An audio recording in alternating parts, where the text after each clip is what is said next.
Kebutuhan manusia untuk dicintai dan dimiliki terwujud dalam beberapa hal, seperti dorongan untuk bersahabat, keinginan memiliki pasangan dan keturunan, serta kebutuhan untuk melekat pada sebuah keluarga. Sebelum masuk ke inti pembahasan dari video psikoedukasi ini, perkenalkan saya Dinur Hasanah, mahasiswi psikologi Universitas Negeri Makassar. Seperti yang telah dikatakan Maslow dalam hierarki kebutuhannya, bahwa pada tingkatan ketiga kebutuhan manusia dalam hidupnya adalah kebutuhan akan love and belonging. Kebutuhan akan cinta. Untuk mewujudkan hal tersebut, salah satunya adalah dengan memiliki pasangan melalui sebuah pernikahan atau perkawinan. Perkawinan adalah suatu siklus kehidupan manusia yang didasarkan pada komitmen hukum dengan ikatan emosional antara dua orang, pria dan wanita, untuk berbagi keintiman, fisik dan emosional, berbagi tanggung jawab dan sumber pendapatan, serta pemenuhan tugas perkembangan dan membentuk rumah tangga dan keluarga yang bahagia. Salah satu karakteristik kepuasan pernikahan menurut Carlsberg adalah menikmati kebersamaan dengan pasangan.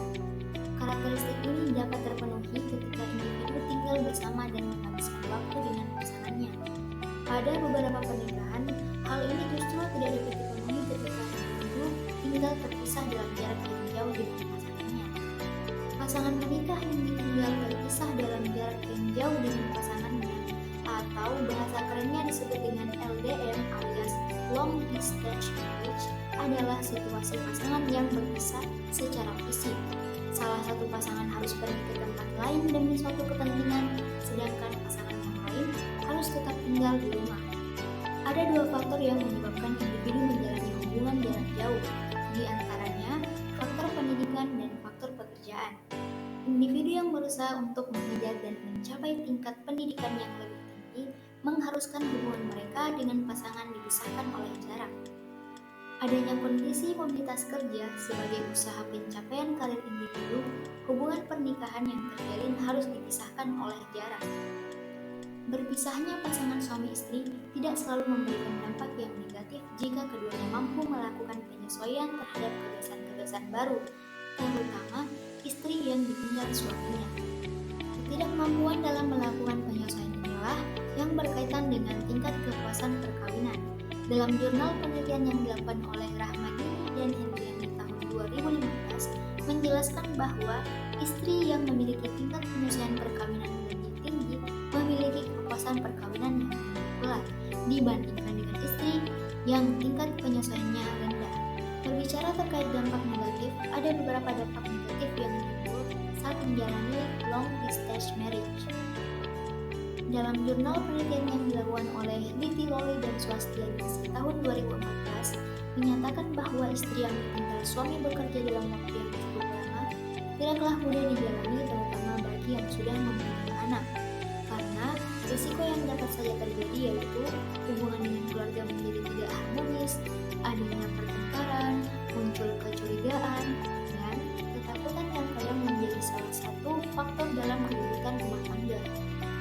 Waskito tahun 2011 juga mengatakan, suami istri terkadang harus tinggal terpisah karena tugas dalam jangka waktu yang cukup lama dapat mengakibatkan masing-masing pihak akan merasakan kesepian.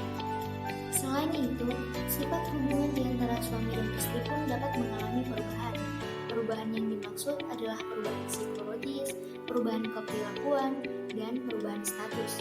Ketiga perubahan tersebut dapat menimbulkan masalah bagi suami istri yang terkadang harus hidup terpisah.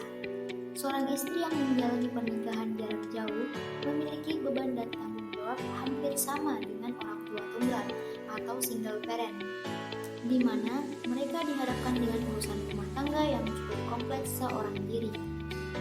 Keharmonisan keluarga yang menjalani long distance marriage ini dapat terjaga dengan memperhatikan seluruh unsur-unsur yang membangun keselarasan dalam keluarga.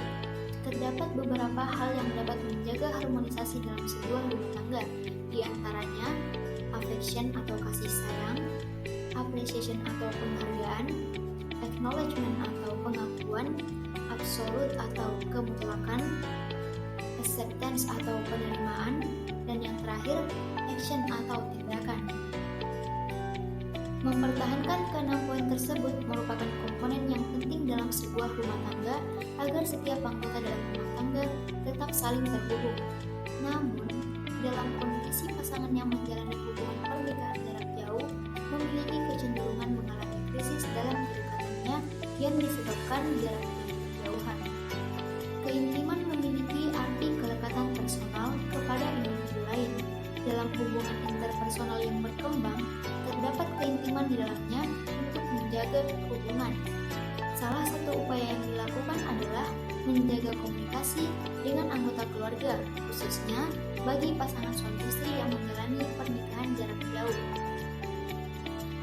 Berkomunikasi dengan pasangan ketika menjalani long distance marriage dapat dilakukan dengan media handphone, baik komunikasi dengan suara maupun disertai dengan gambar atau video call.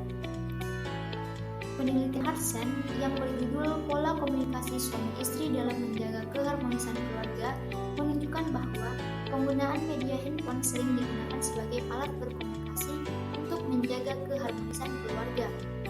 Komunikasi melalui handphone dapat menjadi solusi untuk mendiskusikan permasalahan yang sedang dialami, meskipun pasangan terpisah jarak secara fisik.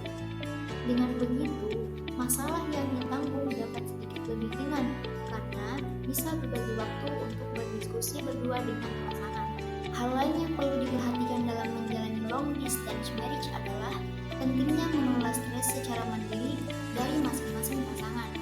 Tekanan yang terjadi akibat adanya tuntutan baru yang mengharuskan individu melakukan penyesuaian dari perubahan akibat LDR dapat berdampak pada keadaan biologis, psikologis, dan perilaku seseorang. Oleh karena itu, penting untuk melakukan manajemen stres agar pasangan yang menjalani LDM mampu mengelola stres yang timbul dalam kehidupan sehari-hari. Wallace tahun 2007 menyebutkan ada beberapa cara yang tepat dalam menghadapi stres, yaitu yang pertama ada cognitive restructuring. Cara ini mengajak individu mengubah cara berpikir negatif mereka menjadi lebih positif, yang mana hal ini dilakukan melalui pembiasaan dan pelatihan. Yang kedua, journaling writing, yakni menuangkan apa yang dirasakan dan dipikirkan dalam jurnal atau gambar. Jurnal dapat ditulis secara periodik 3 kali seminggu dengan durasi waktu 20 menit dalam situasi yang memungkinkan penuangan secara optimal. Misalnya, dengan suasana yang tenang dan tidak diinterupsi kegiatan lain. Yang ketiga, ada time management. Mengatur waktu secara efektif untuk mengurangi stres akibat tekanan waktu, yang dimana individu melakukan teknik relaksasi dan sharing secara efektif dengan psikolog maupun bersama dengan orang terdekat dalam membentuk kepribadian yang kuat. Dan yang terakhir ada relaxation technique. Mengembangkan kondisi tubuh dan homeostatik, yaitu kondisi tenang sebelum ada stresor yang muncul. Ada beberapa teknik relaksasi, diantaranya melakukan yoga, meditasi, dan bernafas secara diafragmatik. Sekian sedikit ilmu yang bisa saya sampaikan dalam video psikodikasi ini. Saya berharap apa yang saya sampaikan dapat bermanfaat. Terima kasih telah menonton video hingga akhir. Mohon bantuannya untuk memberikan apresiasi dengan mengklik tombol like pada video ini. Jangan lupa untuk share informasi ini kepada orang lain.